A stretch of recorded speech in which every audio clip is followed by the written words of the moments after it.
जब मैं छोटी थी तो लोग मुझे बोलते थे कि तेरी माँ बार डांसर है तो तू भी बड़ी होके एक बार डांसर ही बनेगी, पर मुझे बार डांसर नहीं बनना था। हर शाम को मुझे मेरी माँ को तैयार होते हुए देखना बहुत अच्छा लगता था। कभी कभार तो मैं उनको हेल्प करती थी तैयार होने में, मेकअप करना, साड़ी पहनाना। हमारे यहाँ हर औरतें लोग शाम के समय पे तैयार होती थी और टैक्सी के सामने खड़ी हो जाती थी, पर मेरी माँ वो तो टैक्सी में बैठ के जाती थी। तभी मुझे समझता नहीं था कहाँ जा रही है, क्यों जा रही है, पर बड़ी होने के बाद पता चला कि मेरी माँ एक बार डांसर है। हाँ, मेरी माँ एक बार डांसर है और हाँ, मैं बार डांसर की बेटी हूँ। मैं शीतल जैन, कमाटीपुरा से। कमाटीपुरा सुन के आप लोग को लगता है कि बहुत गंदी जगह होगी, बट वो मेरा एरिया है।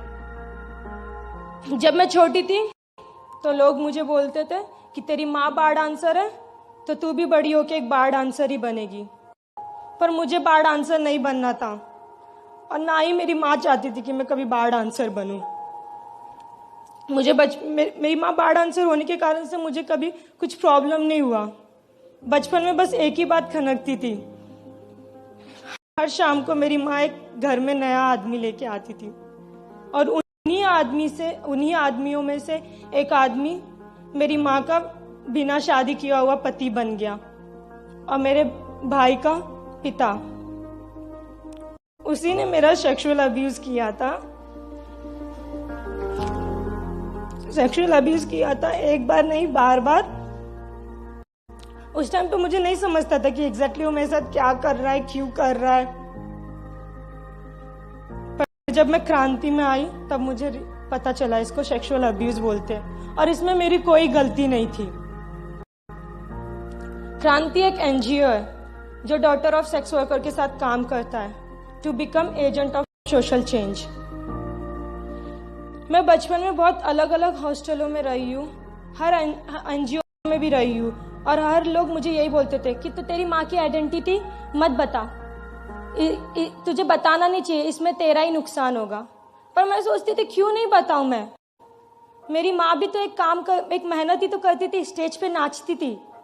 एक आइटम सॉन्ग करने, जो डांसर होते हैं एक आइटम सॉन्ग पे स्टेज पे नाचते तो उनकी काम की बहुत तारीफ होती है, और एक मेरी माँ जो स्टेज पे नाचती थी उसको रंडी बोला जाता था। क्यों?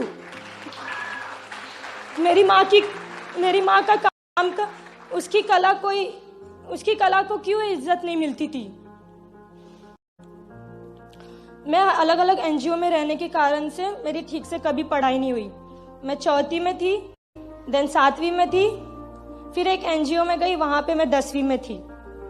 एंड उन लोग को जैसे वो हॉस्टल में ऐसा था कि तुमको बाहर की दुनिया देखना, घर से बाहर जाना, ये सब अलाउड ही नहीं था। नई चीज एक्सपीरियंस करना, बस पढ़ाई करना और कुछ नहीं।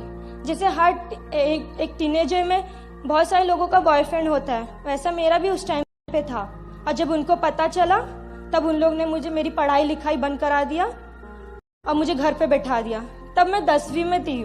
मेरे लिए बहुत बहुत ही ज्यादा इम्पोर्टेंट मैं मानती थी उसको, क्योंकि लाइफ में सही से पढ़ाई नहीं मिली और जब मिला तो घर पे बैठा दिया।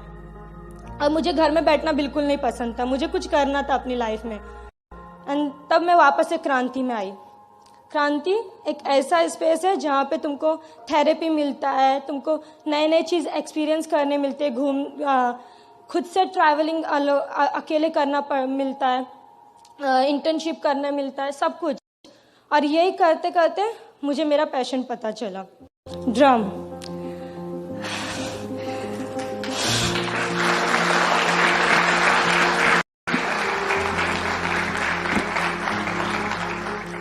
ड्रम तो मुझे बचपन में भी बहुत पसंद था। जब मैं गणपति विसर्जन में लड़के लोग को ढोल बजाते हुए देखती थी तो लगता था कि हाँ, सिर्फ लड़के लोग ही बजा सकते हैं, मैं तो कभी बजा नहीं सकती। मेरे को उस टाइम पे समझता ही नहीं था। बट लेटर ऑन जब मैं क्रांति में थी तब मुझे पता चला लड़की भी ड्रम बजा सकती है। और तब मैं कुछ महीने क्लासेस जाती थी ड्रम के लिए और मेरा मन करता ही गया कि मैं सीखना चाहती हूँ। और कुछ महीनों के बाद मुझे यूएस में वॉशिंगटन डीसी में स्कॉलरशिप मिला एंड मैं वहाँ पे